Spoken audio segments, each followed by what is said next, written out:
Imagens de arquivo da Guerra do Vietnã revelam um padrão constante. As portas do helicóptero Huey estão sempre escancaradas. Um soldado segura firmemente uma metralhadora pesada. No vídeo, percebe-se. Os homens parecem calmos, mas o olhar entrega o trauma acumulado. Por que esses homens aceitavam uma função com taxa de mortalidade tão alta? A resposta está na evolução de uma tecnologia que nasceu sob descrença. 1944. Foi nessa época, durante a Segunda Guerra Mundial, que os rotores entraram em combate pela primeira vez. Mas eram casos isolados. O Sikorsky R-4 era uma máquina frágil de 1 ou 2 assentos. Na prática, eram apenas experimentos de resgate. Mas o potencial ficou claro. O helicóptero chegava onde aviões de asa fixa falhavam. Ele pousava em clareiras minúsculas e terrenos inacessíveis. À primeira vista, uma inovação incrível. Mas na prática, máquinas pouco confiáveis que quebravam constantemente. 1950. A Guerra da Coreia mudou o cenário. Surgiram modelos como o Bell H-13 e o Hiller O-H-23. Eles agora carregavam peso de forma minimamente regular. No quadro, pequenas aeronaves enfrentando montanhas e vales profundos. As missões começaram com evacuação médica. Depois, helicópteros maiores transportavam esquadrões inteiros e suprimentos urgentes. Alguns soldados tentavam atirar pelas janelas com armas pessoais. O teste foi promissor, mas revelou uma falha fatal. A vulnerabilidade era extrema. Um único disparo de fuzil vindo do chão podia cortar uma linha hidráulica ou de combustível. O resultado era invariavelmente uma queda fatal. Muitos pilotos descobriram isso da pior maneira possível. Onde estava a blindagem? Não existia. Placas de aço eram pesadas demais para a potência dos motores da época. O helicóptero ficaria preso ao chão. Por anos, os americanos não souberam como resolver esse impasse técnico. A solução surgiu de forma inesperada. Não veio de laboratórios, mas da improvisação no campo de batalha. Soldados começaram a adaptar o que tinham à mão. Isso gerou o salto tecnológico que criaria um conceito inédito: o helicóptero de ataque puro. Naquela época, os generais não previam a escala do que estava por vir. Eles não imaginavam que o próximo conflito seria batizado como a Guerra dos Helicópteros. O Vietnã mudaria tudo. O comando americano esperava repetir a Coreia. Eles erraram. No Vietnã, não existiam linhas de frente definidas. Não havia campos de batalha abertos ou trincheiras convencionais. Era uma guerra invisível. O inimigo ignorava as regras tradicionais de combate. O terreno tornava as táticas antigas obsoletas. Tanques ficavam atolados. Bombardeiros pesados não viam os alvos sob a mata fechada. Infantaria avançava a passos lentos no lodo. As ferramentas clássicas de guerra eram inúteis naquela selva. O exército precisava de algo que pudesse saltar sobre as árvores e atacar em segundos. A sobrevivência dependia de uma nova forma de voar. 12.000 helicópteros. Esse foi o número total de aeronaves mobilizadas para o conflito no Vietnã. Uma escala nunca vista antes e jamais repetida na história militar. No centro dessa operação estava o lendário UH-1 Huey. Por que o Huey se tornou o símbolo da guerra? No papel, ele era a solução perfeita. Na prática, o custo de cada melhoria foi pago com destroços. No quadro, 6.000 helicópteros caíram durante os anos de combate. Metade de toda a frota enviada foi destruída. O Huey começou a guerra como um caminhão voador. Os militares chamavam essas unidades de slicks. Eram aeronaves de transporte totalmente desarmadas. A missão era simples: levar tropas e suprimentos para dentro e para fora das zonas de fogo. A ideia da mobilidade aérea era revolucionária. O comando queria entregar soldados descansados e totalmente equipados diretamente no ponto crítico da batalha. Isso eliminava marchas exaustivas pela selva. Também evitava a dispersão caótica dos saltos de paraquedas. O helicóptero era a única máquina capaz de realizar essa tarefa em 1965. Ele buscava os homens quando o serviço terminava. Mas o veículo tinha uma falha crítica. O Huey não possuía blindagem real. Na filmagem da época, nota-se: apenas placas de aço finas protegiam os pilotos e os componentes vitais do motor. O alto comando acreditava que a velocidade seria a proteção principal. Eles pensavam que a manobrabilidade compensaria a falta de armadura. À primeira vista, uma vantagem tática insuperável, mas na prática, um alvo fácil. Os oficiais americanos estavam completamente errados sobre a segurança dessas aeronaves. A realidade bateu forte quando o Vietcong e o exército do Vietnã do Norte decifraram as táticas. O inimigo não apenas observava. Eles mediam o tempo, anotavam as rotas e começaram a prever os locais exatos de pouso. As zonas de desembarque viraram armadilhas de fogo cruzado. Ouvia-se o som constante das metralhadoras antiaéreas escondidas na vegetação. O Vietcong aprendeu a esperar o momento em que o helicóptero ficava mais vulnerável, o pairar lento antes do toque no solo. Não havia mais margem para erro. Cada voo se tornou um jogo de sorte contra o metal.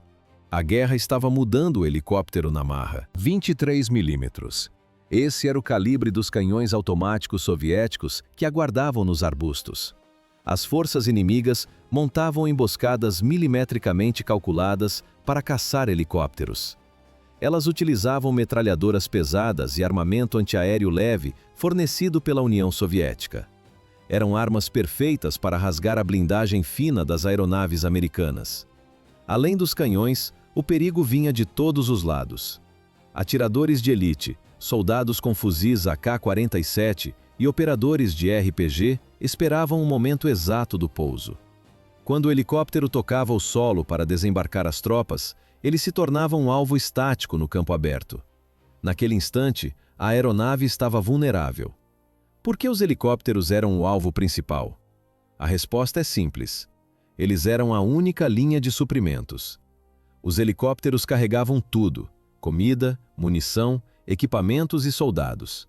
Sem eles, o exército parava. Por causa dessa dependência, o inimigo concentrou todo o fogo nos céus. As perdas subiram de forma alarmante. Aeronaves eram derrubadas diariamente.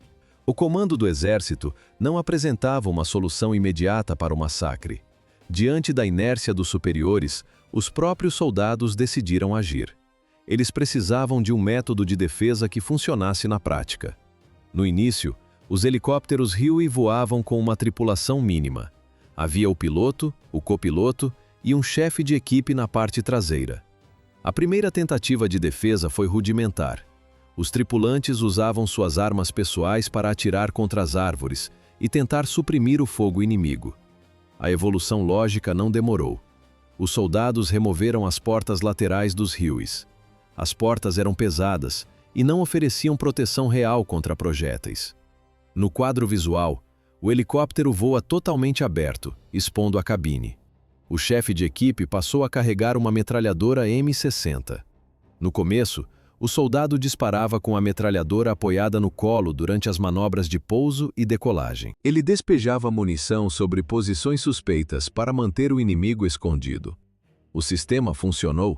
A eficácia foi comprovada nos primeiros combates. A improvisação subiu de nível. Os chefes de equipe começaram a instalar suportes metálicos ou cordas elásticas para fixar as M60. Isso garantia maior estabilidade e um arco de tiro muito mais amplo. A técnica se espalhou rapidamente por todas as unidades de voo. Mas um problema crítico permanecia. O chefe de equipe conseguia cobrir apenas um lado da aeronave. Enquanto ele disparava pela direita, a esquerda ficava totalmente exposta aos ataques.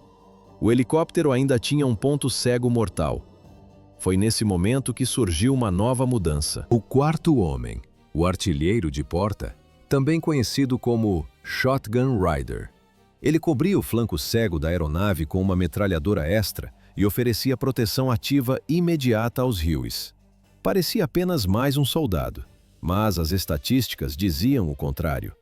O trabalho dele se tornou um dos mais letais de toda a guerra. A taxa de mortalidade superava até mesmo a da infantaria na linha de frente. Por que arriscar mais uma vida em um helicóptero de carga? A lógica militar hesitou, mas a necessidade de sobrevivência no campo de batalha falou mais alto. O conceito se espalhou como vírus. Primeiro foi um improviso sujo no campo. Depois, o alto comando assumiu. O artilheiro de porta virou uma função oficial, uma peça crítica da engrenagem. O treinamento mudou. Agora eles operavam como uma unidade única com a tripulação. Ele não servia apenas para puxar o gatilho. Ele fazia a manutenção das turbinas cobertas de graxa. Ele guiava o piloto pelo intercomunicador do capacete durante pousos em clareiras apertadas. Mais à esquerda, cuidado com os galhos. Ele puxava cargas e soldados feridos para dentro, muitas vezes com o piso escorregadio de sangue. E, claro, a função principal: cuspir milhares de cápsulas de munição contra qualquer coisa que tentasse derrubá-los. Mas isso era apenas o começo. Esse pequeno improviso tático se transformou em uma doutrina completa. O resultado final seria o primeiro helicóptero de ataque dedicado do mundo. Veja como a escalada aconteceu. O artilheiro padrão usava uma M60, calibre 7,62 da OTAN. Leve, confiável. A bala tinha energia suficiente para rasgar a vegetação densa e atingir o alvo. Mas as tripulações começaram a pensar: o que mais podemos colocar aqui? Variações da M60 surgiram. Configurações duplas para dobrar a cadência de tiro. Gatilhos modificados com empunhaduras tipo Spade Grips. Calhas de alimentação improvisadas com sucata. Na filmagem, nota-se: as mãos dos artilheiros conectam múltiplas cintas de munição. Eles criavam uma única cinta contínua de 2 ou 3 mil cartuchos. Tudo socado em uma caixa enorme posicionada entre as pernas. O objetivo era simples: rajadas longas e sustentadas para supressão total. Depois, o arsenal ficou pesado. Chegaram as miniguns M134, 6 canos rotativos, 6.000 tiros por minuto. O som era um zumbido elétrico aterrorizante. Lança-granadas foram montados. Até metralhadoras .50, pesadas demais para a estrutura da aeronave, foram testadas. Não pararam por aí. Instalaram pods de foguetes e metralhadoras fixas disparadas pelos pilotos. O Huey de transporte virou uma plataforma de combate formidável. Pelo menos no ataque. Na defesa, ele ainda era feito de alumínio fino. A especialização dividiu a frota. Alguns Hueys abandonaram totalmente o transporte de carga. Assumiram o papel de caçadores. Nasceram os Huey Gunships. Carregavam armamento pesado, foguetes e munição extra. A tática evoluiu para o sistema de duplas. Os Slicks e os Gunships. À primeira vista, máquinas idênticas, mas na prática, funções opostas. Os Slicks mantinham o artilheiro de porta e o chefe de tripulação com M60s básicas para economizar peso. A missão deles: transporte de tropas e suprimentos. Enquanto isso, os Gunships voavam vazios de carga, mas cheios de ódio. Eles escoltavam os Slicks. Ao se aproximarem de uma zona de pouso quente, os Gunships circulavam. Choviam foguetes e chumbo grosso na selva. Se a tropa no solo estivesse encurralada, eles davam suporte aéreo aproximado, destruindo alvos marcados por fumaça colorida. O conceito provou ser inestimável. Mas havia um problema físico que nenhuma arma extra poderia resolver. O Huey não era a plataforma certa. Era como tentar transformar um caminhão de entrega em um tanque de guerra. O peso extra das armas sobrecarregava o motor. A velocidade caía drasticamente. O consumo de combustível disparava. O alcance operacional encurtava. Muitas vezes os Gunships não conseguiam acompanhar os Slicks vazios na volta para a base. Antes que a solução definitiva chegasse, é preciso entender o terror vivido pelos artilheiros. Esqueça os filmes. Não havia música tocando. Não havia gritos de empolgação. Era aterrorizante. Era extremamente perigoso. Começamos pelo óbvio: viajar metade para fora de um helicóptero em movimento. Eles caíam? A resposta curta é sim. Alguns sobreviviam à queda, outros não. A maioria usava o monkey harness, uma cinta que os amarrava à estrutura. Isso não impedia a queda, apenas impedia que atingissem o solo. Existem relatos de veteranos sobre artilheiros pendurados no vazio após manobras evasivas bruscas, balançando ao vento até serem puxados de volta pelos colegas. Não era uma experiência divertida, mas o medo real não era a gravidade, era o fogo inimigo. Os pilotos tinham alguma proteção: blindagem sob os assentos, o painel de instrumentos, o plexiglass. Podia não parar um tiro de fuzil, mas parava o vento e dava uma ilusão de segurança. O artilheiro estava completamente exposto. O inimigo aprendeu rápido. O Huey revidava. E a fonte dos tiros laterais era o artilheiro. A lógica Vietcong era simples. Mate o artilheiro, segue o helicóptero. Snipers deitados ao redor das zonas de pouso focavam neles. Os artilheiros usavam capacetes e coletes chamados de chicken plates. Eram placas de cerâmica pesadas e volumosas. No clima tropical, transformavam o corpo em uma fornalha. Além de serem inúteis contra calibres maiores, não protegiam contra o impacto de uma queda da aeronave. Tudo isso pesava na mente, e eles tinham que operar mesmo assim. Ouve-se o barulho das hélices cortando o ar em tom de esforço máximo. Imagine a aproximação, inserção ou extração de tropas, ou uma evacuação médica de emergência, dust-off. Um piloto relatou usar toda a força física para empurrar o manche e mergulhar o helicóptero em uma nuvem de balas traçantes. Voavam direto para o fogo. Uma zona de pouso quente exigia voo baixo e rápido. Minimizar a exposição. Se o terreno permitisse, eles mantinham a sustentação translacional. O helicóptero tocava o solo deslizando, os esquis arrastando na terra enquanto a infantaria saltava em movimento. O pássaro nunca parava totalmente. Era o caos. Helicópteros colidiam com os rotores uns dos outros. Pilotos novatos, recém-saídos da escola de voo, entravam em pânico. Mais quedas no Vietnã foram registradas como erro humano do que por fogo inimigo ou falha mecânica. Um dado questionável, considerando que o mundo inteiro estava atirando neles. Nesse inferno, o artilheiro não parava de atirar.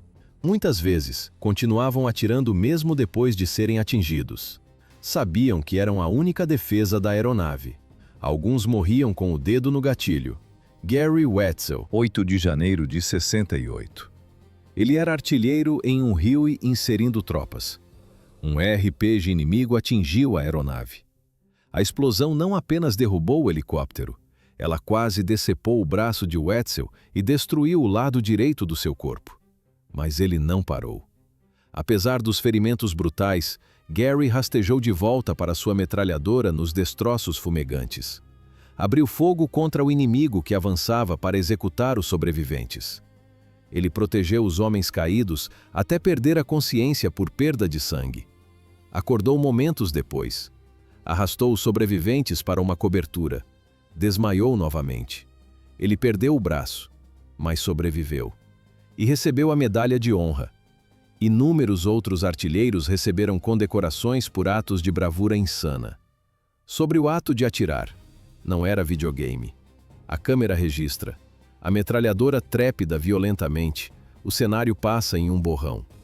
Você está em uma plataforma vibratória a 200 km por hora. Era preciso compensar a mira. Atirar atrás do alvo, pois o movimento do helicóptero arrastava as balas para frente. A única garantia de acerto era o volume. Usar munição traçante para ver onde o chumbo estava batendo. Isso trouxe o lado sombrio. A janela de tempo para identificar um alvo era de frações de segundo. Era um inimigo ou um fazendeiro local. O Vietcong não usava uniformes. Misturavam-se com a população. O artilheiro tinha apenas seus olhos e o instinto. Erros aconteceram. Civis morreram. É a tragédia inevitável de qualquer zona de guerra. Ficou óbvio. O Huey havia sido esticado muito além do seu projeto original. O exército americano precisava de uma solução real.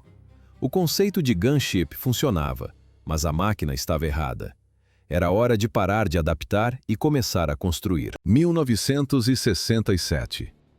No meio do ano, o cenário da Guerra do Vietnã mudou com a chegada do AH-1 Cobra. Ele foi o primeiro helicóptero de ataque da história. Por que o Cobra foi criado? Os helicópteros de transporte eram alvos fáceis. A resposta foi uma máquina projetada exclusivamente para o combate. Diferente dos modelos anteriores, o Cobra nasceu para lutar e resistir. Ele possuía blindagem reforçada para o piloto e o copiloto. Componentes vitais da aeronave também receberam proteção de aço. O design era estreito e aerodinâmico. Isso permitia uma velocidade superior. O Cobra voava a 160 km por hora a mais que o antigo Huey. Ele não carregava apenas soldados, ele carregava destruição. Na filmagem, nota-se a ausência de portas abertas. Não havia mais atiradores expostos nas laterais. Em vez disso, uma torre de tiro ficava sob o nariz da aeronave. O arsenal era pesado. O artilheiro controlava, de dentro do cockpit, uma metralhadora minigun de 7,62 mm. Ao lado, um lançador de granadas de 40 mm. Nas laterais, o helicóptero carregava casulos de foguetes. Anos depois, recebeu mísseis antitanque. O poder de fogo era absoluto. O Cobra tornou-se a proteção que o Huey sempre precisou.